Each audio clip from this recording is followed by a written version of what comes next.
structure to make the biggest impact you can possibly have in your presentation as you go through.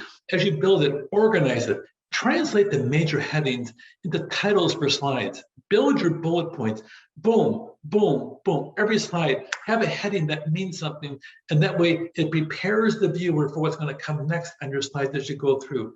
Limit the time you spend on formatting. Not every point requires a visual. You don't need to have a visual. Sometimes you want to have a visual on every other slide as you go through. And by the way, the presentation isn't about the presentation slides, it's about the presenter. That's you. You're the presenter. Those slides, those other helps are only there to emphasize you, your skills, and your points. You are the presenter, not the PowerPoint slide.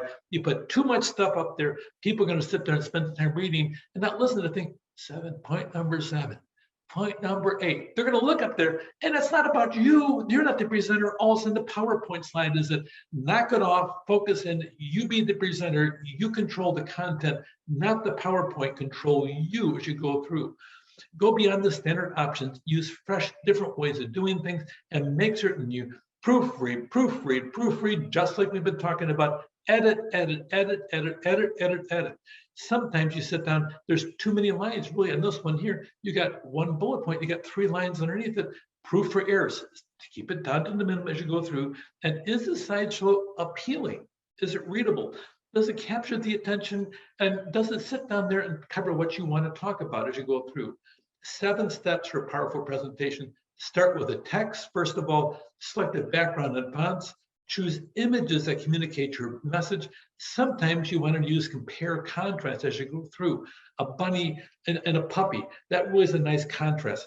I had a presentation one time, people were hiding from the truth. So I had a picture of an ostrich with his head in the stand, and I had the exact same a picture in the same slide with a man then with his head buried in the sand, and I flipped back and forth, back and forth, back and forth to sit down and show the difference between them. You want to have those kind of images. Create the graphics that really goes along, add your special effects, create the hyperlinks if you need to have them in there. Be cautious on technology because sometimes technology is not always nice to you, and then move your presentation online as you go through. Choose a delivery method as you go through. Memorization's okay, but I don't know about you. Sometimes when I get excited, I forget everything I want.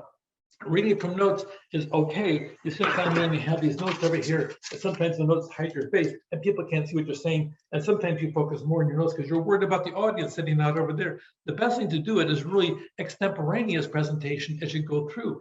Talk about that. Have some kind of a background over here. Sometimes if you're doing presentations on a regular basis, you have a large screen behind you and you have a television monitor in front of you so you can see what the audience is seeing behind you as you go through. But extemporaneous talking from your heart, talking from your feelings in the process, really that captures people's attention as you go through. Know the 7 steps: text, background, choose your images, graphics, special effects, hyperlinks, and then online. That really helps structure your presentation for maximum impact, which is what you spent all that time for. Make the impact on the audience so they remember what you talked about. Take care.